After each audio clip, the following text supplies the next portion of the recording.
ये द्रोणागिरी के पुत्र हैं गिरिराज पर्वत। ये पहले व्रज में नहीं थे, ये व्रज में लाए गए। कैसे? बोले जब मेरे राम सेतु का निर्माण करा रहे थे, राम जी लंका जा रहे हैं, उस समय सेतु का जब निर्माण हो रहा था तो सभी वानरों की ड्यूटी है कि पत्थर लेकर आने हैं, तभी तो पुल बनेगा, सेतु बनेगा। तो सब पत्थर लेने के लिए जाते हैं और दूर दूर से पत्थर बड़े बड़े उठा उठा कर ला रहे हैं कि राम जी की सेवा में सहयोग देंगे। तो हनुमान जी भी गए और श्री हनुमान जी महाराज ने द्रोणागिरी के पुत्र गिरिराज पर्वत को उठा लिया और गिरिराज पर्वत को उठाकर सीधे रामेश्वरम जी की ओर, सागर की ओर लेकर चल दिए।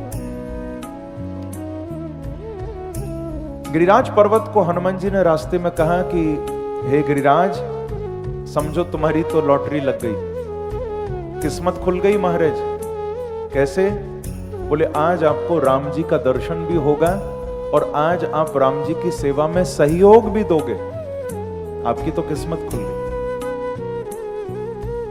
तो कहा कि वास्तव में हनुमान जी, मेरा ये परम सौभाग्य है कि आप मुझे चुनकर लाए ताकि मैं सेवा भी दे पाऊंगा, दर्शन भी कर पाऊंगा राम जी का। ये तो बहुत अच्छी बात है। अब ये बात हो ही रही थी, इतने में सामने से एक बंदर, एक वानर भागता आ रहा है और उस वानर ने जोर से हाथ हिलाकर कहा, हे हनुमान जी, हे हनुमान जी, हे पवन सुत, अब पत्थरों की आवश्यकता नहीं है, सेतु का निर्माण हो चुका है, इतने बड़े पहाड़ को कहां लेकर जा रहे हो, इनको नीचे रखो।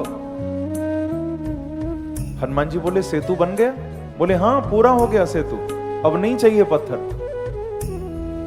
तो कहा कि ठीक है, फिर क्यों ले जाएं इनको। तो नीचे उस समय व्रज प्रदेश है, व्रज मंडल है। तो हनुमान जी तुरंत नीचे उतरे और व्रज में गिरिराज पर्वत को विराजमान कर दिया। जब हनुमान जी चलने लगे तो क्या देखते हैं कि गिरिराज पर्वत की आंखों में आंसू हैं, गिरिराज जी रो रहे हैं। बोले आप रो क्यों रहे? कहा हनुमान जी, आपकी दोनों में से एक भी बात सच नहीं हुई। आपने कहा था राम जी का दर्शन होगा, नहीं हुआ। दूसरा आपने कहा था कि राम जी की सेवा में सहयोग मैं दूंगा, वो भी नहीं दे पाए। और मेरे घर से भी आप मुझे उठा लाए, यहां बीच में लाकर मुझे पटक दिया, मैं तो हर तरफ से मारा गया, ना घर का रहा, ना यहां कहां आपने पटका, ना राम से मिल पाया, ना सेवा दे पाया। आप तो कह रहे थे सौभाग्य है, ये तो मेरा परम परम दुर्भाग्य हो गया। गिरिराज जी रोने लगे। जब ये बात सुनी तो हनुमान जी बोले, देखो महाराज, आपके हृदय में राम जी के लिए प्रेम है, तो आप ये नहीं सोचना कि भगवान राम आपको भूल जाएंगे।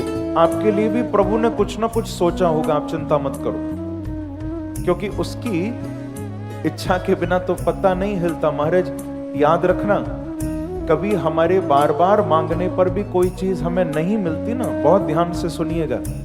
अगर हमारे बार बार चाहने पर, बार बार मांगने पर कोई चीज हमको नहीं मिलती, तो समझ लेना कि भगवान यही चाहते हैं कि बेटा इस चीज को न पाने में ही तेरी भलाई है, और क्या पता भगवान ने उससे भी कुछ अच्छा हमारे लिए सोच रखा होगा।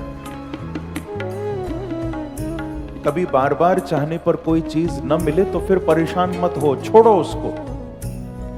यही सोचो कि शायद उसको न पाकर ही तुम खुश रहोगे।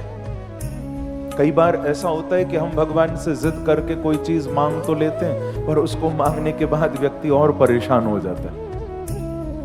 तो एक लिमिट होनी चाहिए, एक हद तक प्रयास करो, फिर छोड़ो, आगे बढ़ो।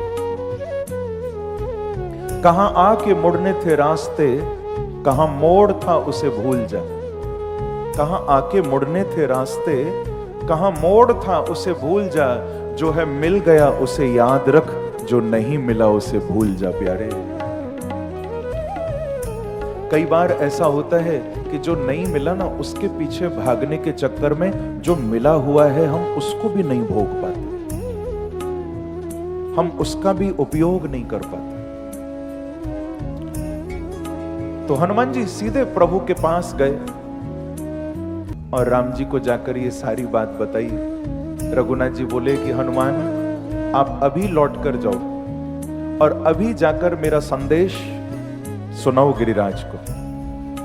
उनको बोलो कि बस बहुत जल्दी, अभी तो मैं ना दर्शन दे पाऊंगा ना सेवा ले पाऊंगा, पर राम जी कहते हैं बहुत जल्दी जब द्वापर युग आएगा और मैं दोबारा कृष्ण बन के आऊंगा, तो उनको कहना कि दर्शन तो पीछे रहा, मैं अपना रूप ही गिरिराज को प्रदान कर दूंगा। और सेवा की जो बात है, तो भगवान कहते हैं 1 दिन या 2 दिन सेवा नहीं, उनको अपने हाथों पर उठाकर 7 दिन तक गिरिराज महाराज की सेवा करें। 7 दिवस पर्यंत गिरिराज जी की सेवा भी मैं लूंगा, ऐसा भगवान